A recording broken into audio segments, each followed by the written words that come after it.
Hey, everybody. Um, so I'm going to try to go through section 4.1 right now. I'm recording this on Monday night, obviously right before the Vikings football game. So we'll see how that one goes. My plan is to kind of go through my lesson. That'll be mostly through, I guess, how you're used to seeing things with me presenting on with the notebook software. And then I'll switch over. I've got my document camera ready to go here, and I will go through a series of a few questions that will be pretty typical of what you're going to see in your assignment. So let's go over to the software. And the lesson we're going to be looking at is section 4.1, the first section of the new chapter called Maximum and Minimum Values. So I'll go fairly quick through a slide like this that just has notes. Of course, you should probably get these notes recorded at some point, but that means you can just pause the video. I won't give lengthy pauses for stuff like this. I'll leave it to you to do that. Basically, when I talk about a maximum and a minimum value, we have to make sure we know which type we're talking about. If I use the word absolute, the absolute maximum, the absolute minimum, then I'm talking about the greatest value over the entire domain, the value at which the value of the function is bigger than or equal to anywhere else on the function. And if I say absolute, it is the highest of all of them. And just a couple quick examples of this. I've got a graph that looks like this. There we go. Highest point is the top, lowest point is the bottom. We got our absolute maximum, absolute minimum. Not too much to talk about with a situation like that. This is a little bit more of an unusual situation where there is no absolute minimum because I've got this vertical asymptote. The graph goes down to negative infinity. There is no number so small that this will never get to be lower than that. And then also this picky little point on top. This is an unusual case where my answer is going to be no. It doesn't have an absolute maximum.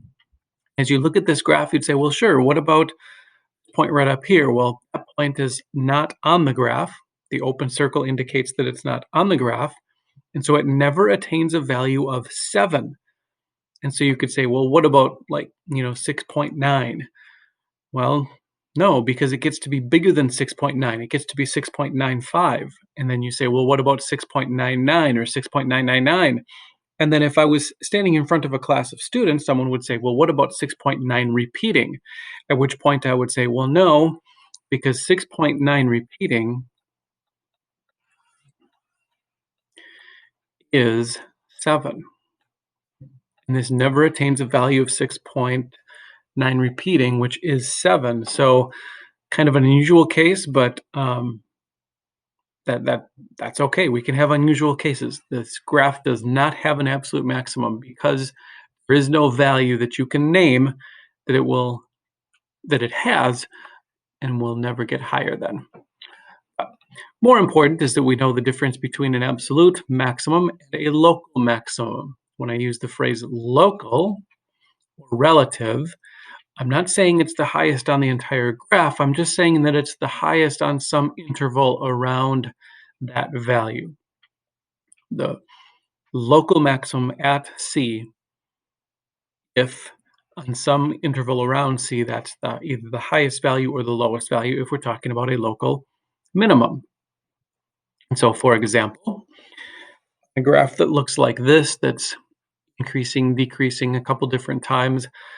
Easy ones to pick out are the absolute values. The absolute minimum of this graph is going to happen over here at the lowest point, and the absolute maximum happens up here at the highest point.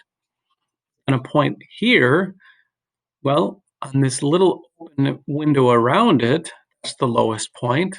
There are points in different parts of the graph where it attains a lower value. So this is a local minimum at that spot. And I can also point at an endpoint and say that that can be a local minimum. Around that point, this is the lowest value, but not over the entire function.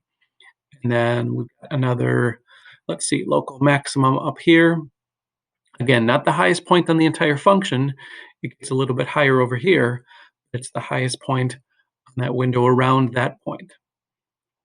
And then a little more complicated case where I've got a graph that goes up to a point, decreases, a jump discontinuity, decreases, increasing, decreasing. If I look at all of these significant places and try to figure out what they are, some of them are not going to have labels, but some of them will. I can say that, well, let's see, this point over here is a local minimum. Sometimes people are fooled by this one. They want to call that an absolute minimum. But remember, this arrow over here indicates this graph goes down to negative infinity. So this is not local or absolute max or min. Get rid of that one. I've got a couple of absolute maximum. Oops, sorry, that's not an absolute maximum. That's a local maximum. And a local minimum down here. This point up on the top is not anything. It doesn't attain that value, so I can't really point to that point and say that it has any specific name. And then I've got another local maximum over here. Around that point, it's the highest value, but it attains larger values in other places. And then I can say that I have a local minimum over at this end point. And I think I've got all those points labeled. So there we go. Once again, no absolute maximum nor minimum. The next term for us is the term critical number. Take a moment and pause if you need to. A critical number is a point where the function exists. It's a point that's in the domain of the function. Either the derivative is equal to 0 or the derivative doesn't exist.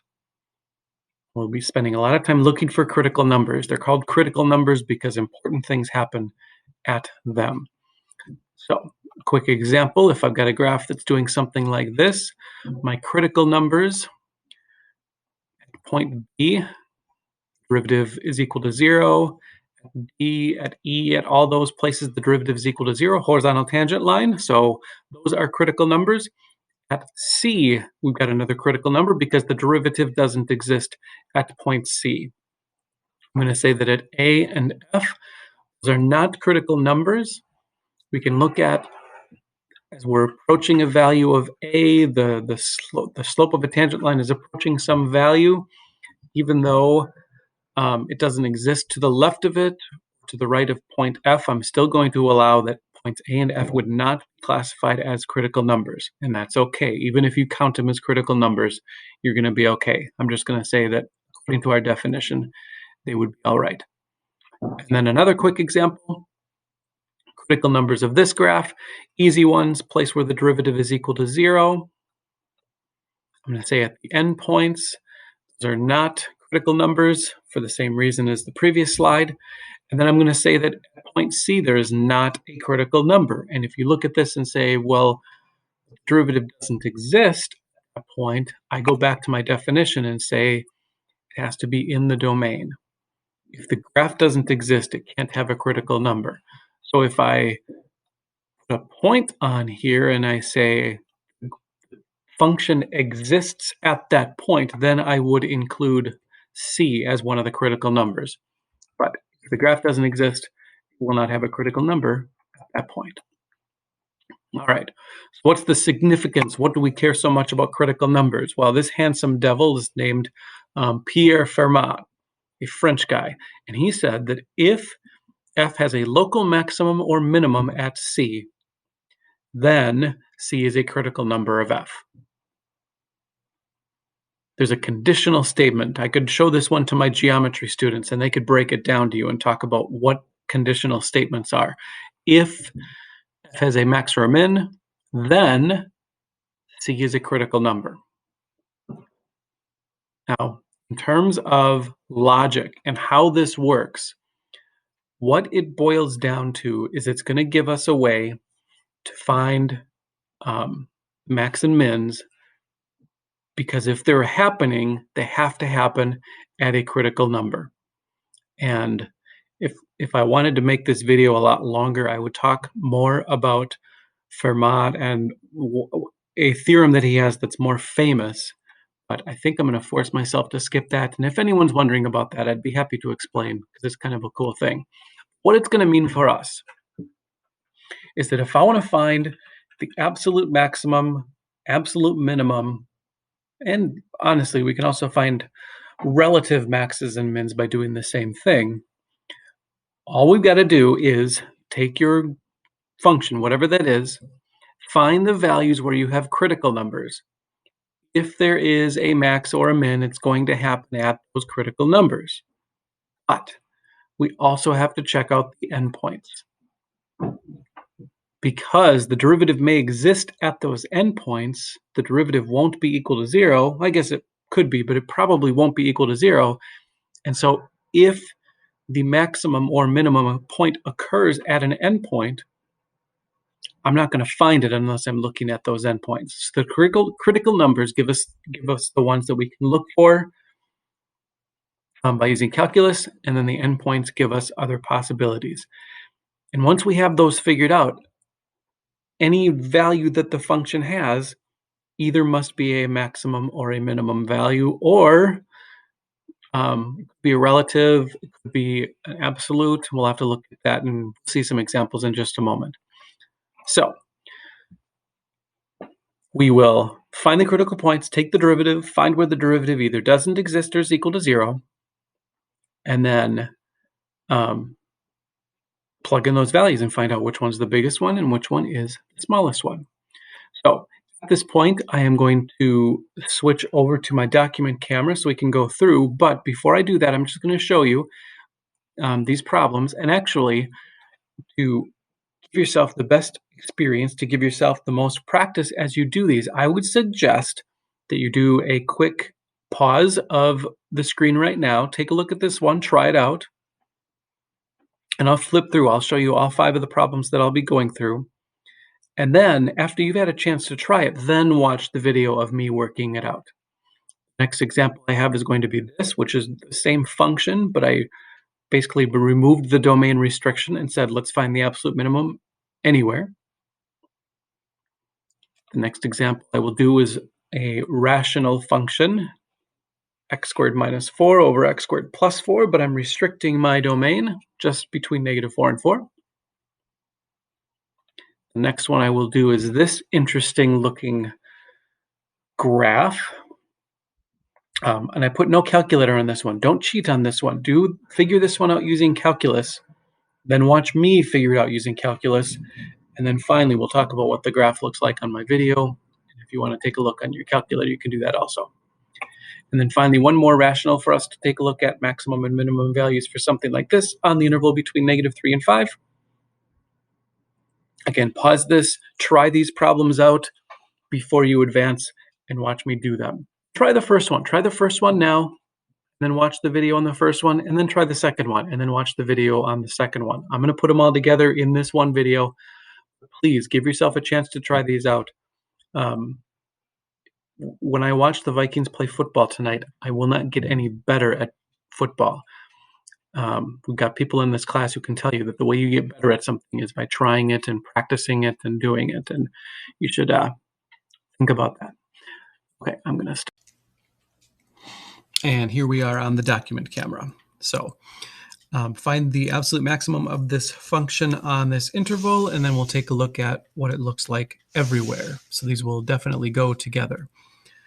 Step 1, take your derivative. And in this case, the derivative is pretty quick, pretty easy, especially now that you know how to do the chain rule. Something like this won't be too bad. Hopefully I don't mess it up when I say something like that. There's my derivative. And now to find the critical numbers, we need to figure out where the derivative either doesn't exist or is equal to 0. This is just a polynomial, so it exists everywhere. Let's find out where it is equal to 0. 4x cubed minus 4x is equal to 0. Got my critical values. I'm going to factor out a 4x. And then I can factor further and say that this is 4x times x minus 1 times x plus 1, little difference of squares. Or maybe you just recognize the solutions at that point. But in factored form, I've got 0 is at x equals 0, -1, and +1. And so now my absolute maximum is going to occur at one of these spots or possibly at the endpoint. I've got to consider the value of the function at x equals -2 or x equals +3. By the way, if these points are not on this interval, then I don't care about them. But I do care about these because they are. And so I'll just go through quickly and find f of -2, f of -1, f of 0. This is where I wish I was standing in front of class because I'd be putting you guys to work and asking you to find these values. But I have a calculator, so I can just plug these in and find out the values. I'll go to my y equals x to the 4th minus 2x squared plus 3. And I'm going to switch my table over to ask mode so I can just plug in these values. I want to know -2, -1, 0, 1, and 3. And so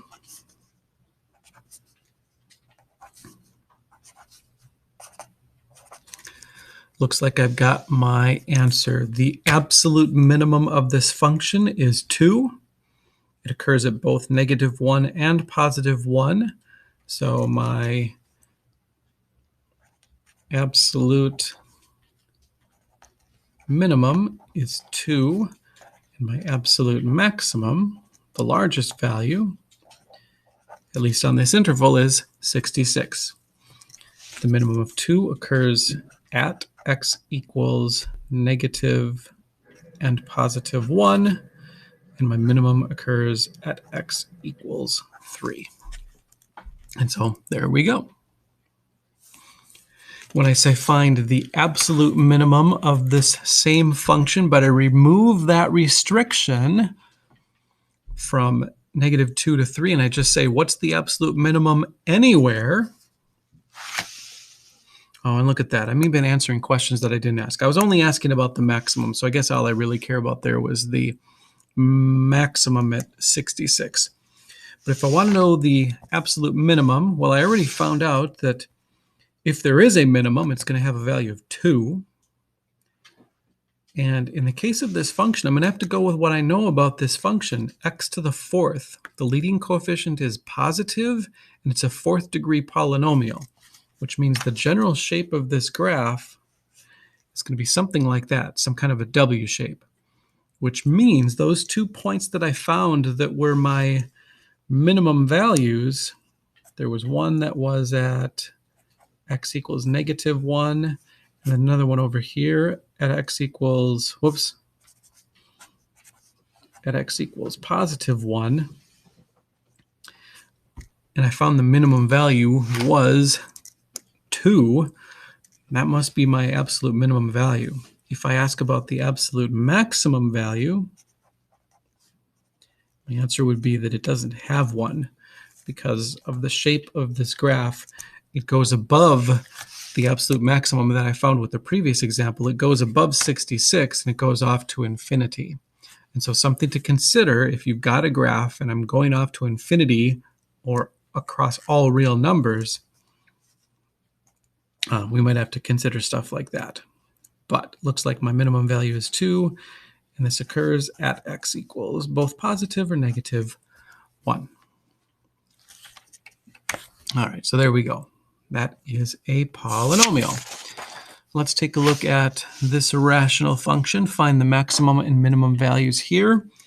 And I didn't say absolute, so we'll find both the relative and the absolute. But step 1, again, is to take the derivative. So let's go ahead with that. I've got a quotient here. So my derivative will be the denominator times the derivative of the numerator minus the numerator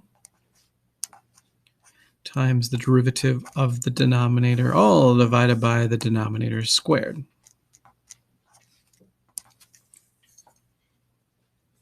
Oh, superfluous parentheses. I'll just put another one over there.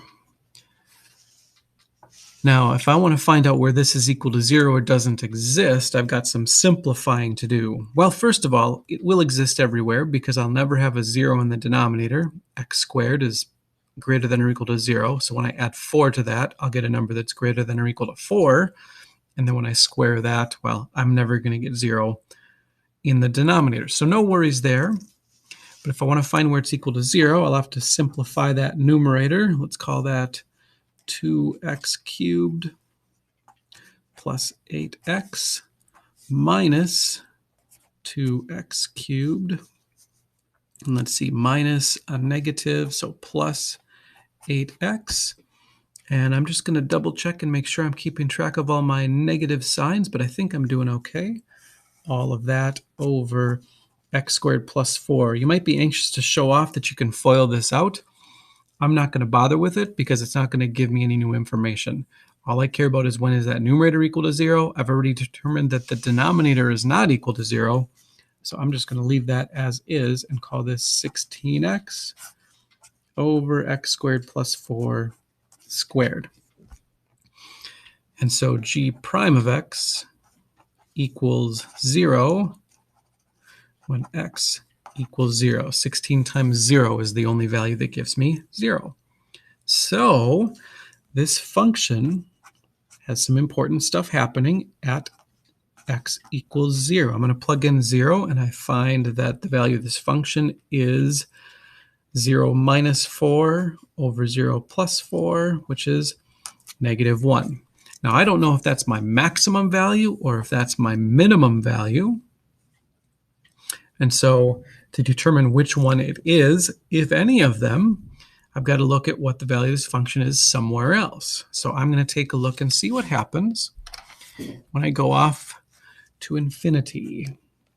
What is the limit as x goes to infinity of g of x? How about the limit as x goes to negative infinity of g of x? These values are either going to be bigger than negative 1 or less than negative 1. I'm not sure which they're going to be, but what they are is going to determine what this graph looks like. And as I look at both of these, because I've got a second degree polynomial in both the numerator and the denominator, whether this is going to positive infinity or negative infinity, this expression is heading in the direction of x squared over x squared. It's going to positive 1 in either case, which means that negative 1 that we found, this must be my absolute minimum. And these points must be horizontal asymptotes. This graph must be approaching a value of 1 in both directions. If I imagine what this graph looks like, it's down here at negative 1, and then I'll have, sorry about that, I must have a graph that's doing something like this, approaching that asymptote from the bottom. So there we go. That is that problem. Have I answered the question, maximum and minimum values? Yep. I've determined that there is an absolute minimum, I'm sorry, I keep misspeaking, at x equals 0, and it does not have any maximum values because, well, it's leveling off and approaching a value of 1, but it never gets to a value of 1. All right, let's move along. Again, if you haven't had a chance to try this problem, pause the video at this point. Try this one out. And now that you've tried to do this problem, let's see how it works together. This one's definitely on a different level as far as taking the derivative, but nothing we can't handle. I'll think of this cube root of t squared. I'm going to think of that as t to the 2/3 power when I start writing down my derivatives. F prime is going to be, let's see, so that's t to the 2/3, 2/3 t to the negative 1/3. So the derivative of the first times the second plus t to the 2/3 times the derivative of the second, derivative of 8 minus t is just negative 1. All right, now I've been saying on the gateway quizzes, don't simplify, just leave it like it is. And if this problem just says take the derivative, I'm done, I've got a good answer. But now finally, we want to find where this doesn't exist or where this is equal to 0. So let's do some simplification. I notice I've got a t to the 1/3 power. I'm going to write that as the cube root of t, or maybe I'll just call it t to the 1/3, but it's in the denominator. I'm going to split that 2/3 up into the numerator and the denominator. So the 2 is in the numerator. The 8 minus t is in the numerator. I think I maybe just misspoke. These are both in the numerator. The 3 is in the denominator, and that t to the 1/3 is in the denominator. And then over here, this other fraction, well, let's make that minus t to the 2/3. Now again, if I want to find where this is equal to 0, it's going to benefit me to get this stuff together. I'm going to put these two expressions together. I need a common denominator, and since I don't even have a denominator in the second term, my denominator is just going to be that denominator of the first fraction. So I'm going to multiply by 3t to the 1/3, both the numerator and the denominator, so that I've got a common denominator, and then I'll be able to add these two fractions together. Let's see how that looks. I'm going to go ahead and distribute that 2. I said I'm going to go ahead and distribute that 2. Let's call that 16 minus 2t minus, well, the stuff that I have when I multiply this together, all divided by 3t to the 1/3. Now check this out. I've got 3, no problem there, but then I've got t to the 2/3 times t to the 1/3. That's just t to the 3/3, which is t. I remember seeing these problems for the first time, thinking how interesting that was and how nice the problem is that it works out that way. My teacher must have been just a super genius to get it to work out so nicely. And then when I started teaching, I learned that you could just kind of make them up, and they just tend to work out that way. I do not need to be a super genius. And here we go, 16 minus 2t minus 3t. Over 3t to the 1/3. Much, much more simple. Now, there's different ways of simplifying. This is how I would approach this, but if you've got a different strategy of how to simplify and get those together, doesn't matter to me as long as you end up with something that looks like this that I can now look at and say, all right, well, when t equals, let's see, t must be equal to 16/5 would give me 0 in the numerator. Just set that equal to 0 and solve for t. Or if t is equal to 0,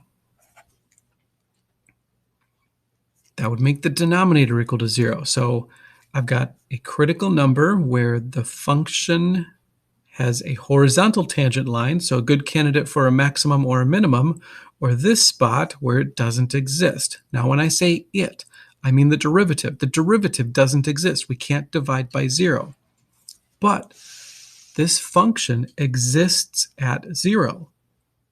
If I plug 0 into this function, I get 0 times 8. 0 times 8, there's nothing wrong with that. That's not anything we can't handle. The value of this function at t equals 0 is 0. And let's start compiling some of these. F of 0, we already said was 0. F of 16/5. Oh boy, I said this is a non-calculator problem, which means I'm going to have to think about how big the cube root of 16/5 squared is, and then 8 minus 16/5. I know that it's bigger than 0 because I know that this must be a positive quantity and 8 minus a number that's less than 8 is positive. So I know that this is bigger than 0, and that's helpful. But I'm not sure how much bigger. And maybe I don't care. Maybe any positive number must be the absolute maximum. As far as I know right now, that might be the case.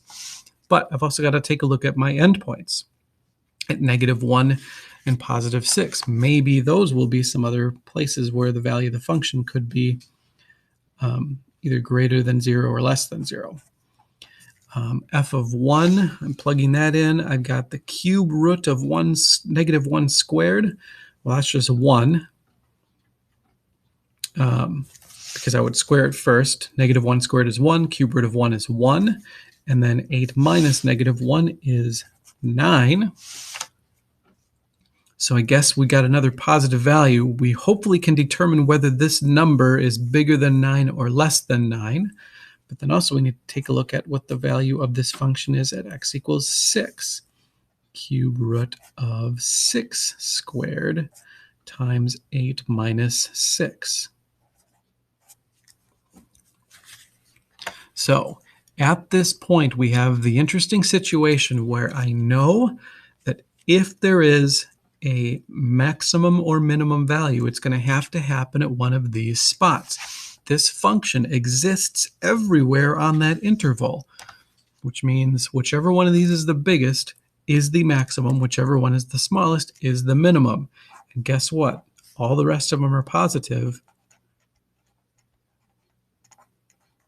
which means f of 0 equals 0. That must be my minimum value. Now, of the rest of these, we know how big 9 is. Let's take a look at this. I've got the cube root of 36, or the square root of 36. No, I misspoke. I've got the cube root of 36. I think that's what I said the first time.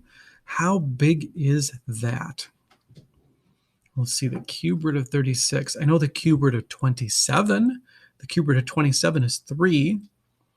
And 36 is bigger than 27. So the cube root of 36, even though I'm not allowed to use a calculator to figure it out, I know that this number must be bigger than 3, but it also must be less than 4 because the cube root of 64 would be 4, and 36 isn't as big as 64. So I'm using what I know about perfect cubes. 36 is somewhere between 27 and 64. So this number, whatever it is, must be somewhere between 3 and 4, which means when I multiply it by 2, I'm not sure what it is, but it's less than 8, which is less than 9, which is important for us because that 9 is apparently larger than the value at that point. Again, I'm not sure exactly what this is. I know that it's somewhere between 6 and 8, but I don't really care. If this had been larger than 9, then I could circle it and say, there it is. There's my maximum value. As it is, turns out that's not my maximum. So now we're going over here, taking a look at the cube root of that stuff. Oh, man. And really, all I care about, is it bigger than 9 or is it less than 9? Well, let's see. I'm going to move this down here so I've got a little bit of open space to work. Let's see, the cube root of 16 squared over 5. Well, let's see, 16 fifths. I can at least come up with a value for that. Let's see, 15 fifths would be 3, so this is just 3.2. And then I can do this also, 8 minus 16 fifths, 8 minus 3.2 would be 4.8. All right, we're narrowing it down. So I got 4.8. If I can just determine whether this is bigger than 2 or less than 2, I think I'll be in pretty good shape because 4.8 is about half of 9. And so if this is bigger than 2, I'll feel pretty good about this having a value that is bigger than 9. 3.2 squared would be bigger than 9. I'm taking the cube root of something that's bigger than 9. I'm going to talk that through again. Make sure that you guys understand my thinking here. And again, I wish I was standing in front of a class because I could make sure I could look into your eyes and look at you nodding your heads and make sure. But I'll try to explain this. 3.2 squared is bigger than 9. Whatever this number is inside here, it's bigger than 9. And I'm taking the cube root of something that's bigger than 9. I don't know what the cube root of 9 is, but I know the cube root of 8 is 2. So the cube root of something bigger than 9 must be bigger than 2. And I'm taking something that's bigger than 2 and I'm multiplying by 4.8. I'm not sure what this is, but it's bigger than 9. And so of my possibilities, I've got this number that's bigger than 9, this one that's less than 9, this one that's equal to 9. Looks like this number, whatever this value is, the cube root of 16 fifths squared times 8 minus 16 fifths, that is my absolute maximum value. And I guess I'll add absolute on this interval. I'm not sure exactly what it is, but I know that it's some value that's, well, somewhat bigger than 9. I'm not even sure how much bigger than 9. I would guess less than 20, but I can't narrow it down much more than that. Now let's think about, I'm going to give you a sneak preview of where we're going with this stuff. what we have just found, as I'm thinking about what this graph would look like, is at 0, the function is 0. At -1, it is up here at a value of 9. I'll just put it up here. At, let's see, what was the value? At 16/5, which is, I don't know, somewhere over here, I've got a value that is bigger than 9. And then at my endpoint of 6, it was something that was less than 9.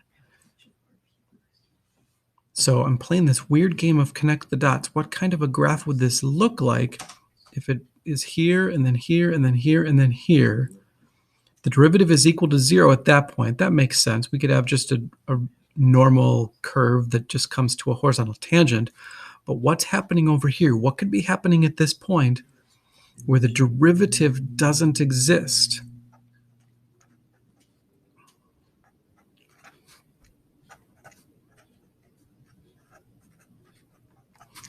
Way back when we were doing these, we said the derivative was equal to 0 at 16/5, no problem.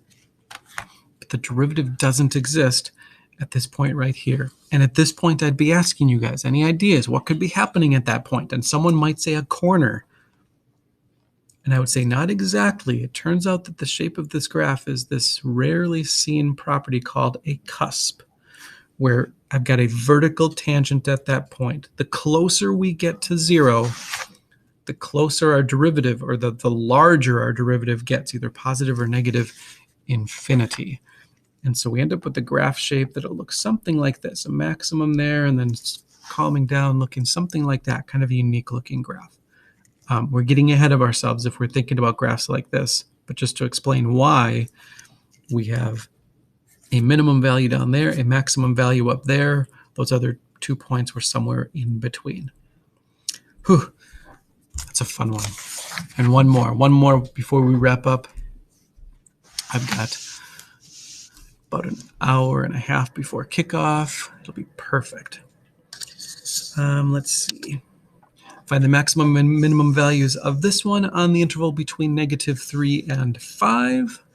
All right, no problem. Let's go ahead and take the derivative.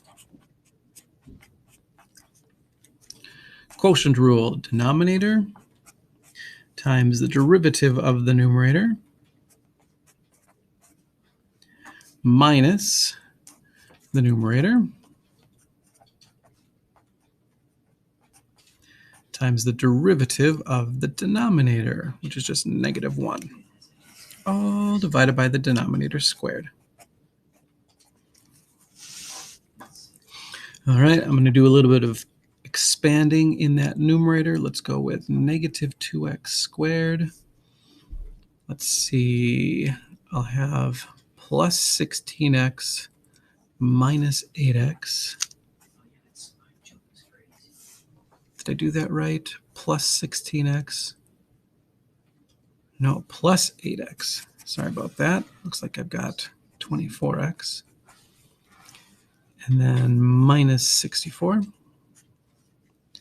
And I'm subtracting a negative, so we'll just add on x squared minus 16x plus 57. All over 4 minus x squared. Make sure you guys can still see this. I'm just going to double check and make sure I did that right. Minus 2x squared plus 16x plus 8x. Yep. And then 16 times -4. Okay, that looks good. I combine like terms. Let's see, we'll have -1x squared minus 24x, plus 24x minus 16x. I think we got a grand total of plus 8x there. And then minus 64 plus 57, that'll be minus 7. All over 4 minus x squared. Now, once again, you might want to show off and say, hey, look at this, Mr. Crowd. I can expand that binomial. 4 minus x squared is 16 minus something, something, but I don't really care. All I care about is what values of x are going to make that equal to 0. And in this form, it's easy. X equals 4 is an important value. And then factoring, I think this numerator is going to be factorable. Let's see, negative. I'm going to factor that -1 out of there. That's going to make it easier for me to factor this. So I'm trying to think of two numbers that I can multiply to get +7, add together to get -8. Let's go -7 and -1. 7 minus 8, and then it's the opposite of the whole thing. I think I've got that pretty well factored. So here we go. My critical numbers on this interval. I would want to take a look at x equals 7, and x equals 1 as my candidates for places where the derivative is equal to 0. I would have to look at x equals 4, and then the endpoints, x equals -3, x equals 5. So these are three different categories. This is where my derivative is equal to 0. This one is where my derivative doesn't exist. And then these two places are my endpoints. All right, except I'm looking at the interval between -3 and 5, which means I don't really care about this one. It's outside of my interval. Also, I don't care about this one, x equals 4, because this function doesn't exist at x equals 4. I cannot have a maximum or minimum value at a place where the function does not exist. And in fact, as soon as I see that, I see why I saved this problem for last, why this is a tricky question.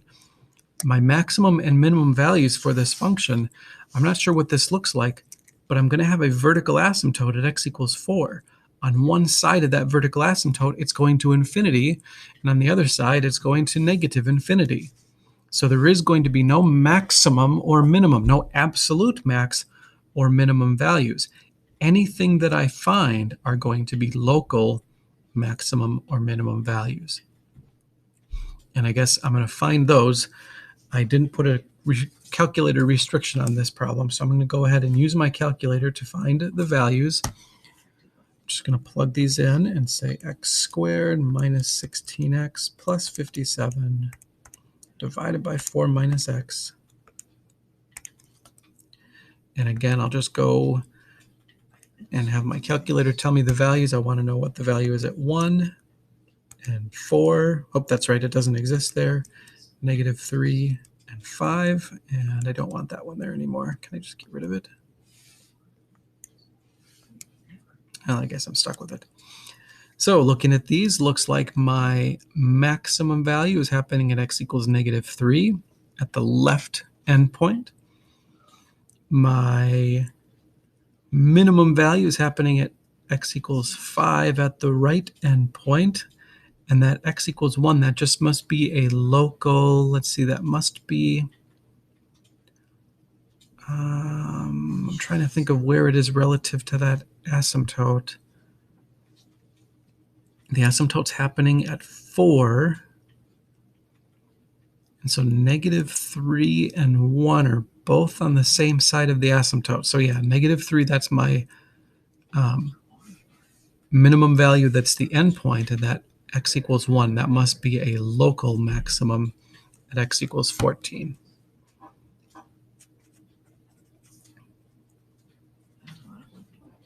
Or no, that must be a local minimum. I'm going to have to make a quick sketch of what this thing looks like. Boy, I thought it was almost done. So at x equals 4, that's my vertical asymptote. And then just taking a look at some of the points that I found at x equals 1, it was up at 14. At x equals -3, it was up higher at 16. So it's coming down to get to x equals 1. So it must be going up to positive infinity after that point. And then at x equals 5, we're on the other side of the vertical asymptote. So it looks like it must be a maximum value. Oh boy, all kinds of crazy stuff happening on this one. I think I need to make sure that I know what this graph is doing. I've got these points. Boy, so how about this? The point of this question was to make sure that you're accounting for the fact that there's a vertical asymptote. And we can't just look at the numbers and say, this is the biggest because it's the biggest one I found, because there are different points that are infinitely large, and I need to account for those also. So let's see. Well, I think I'm going to stop messing around here. I'm going to cheat and go ahead and take a look at what this graph looks like and verify that what we were finding was right. And it looks like we were okay. At the end of the interval that we're looking at, it's got a slightly larger value than we found at x equals 1. So that is a local minimum point. Then it goes off to infinity. And then on the other side of the vertical asymptote, it looks like it's going to negative infinity and then coming up to some positive value that we don't even get to. So it looks like we don't even get to see where that local maximum is over on the other side. So local maximum, don't get to see. Local minimum at x equals 1. And there are no absolute maximum or minimum points. And I just realized that as I was writing that, you guys couldn't see what I was doing, but there we go. I've got a local minimum, no absolute max or min points. And I'm going to wrap it up. This video is quite long enough as it is. Hopefully you've got some time between Tuesday and Wednesday. In fact, you're probably not even seeing this until Tuesday at the earliest. But I'm going to assume that you've had a chance to look at this, to try some of these problems. I'll be able to take questions on Thursday, but then we also need to move on to the next section at that point. So hope this video is helpful. Hope you guys have a good night, and I will talk to you later.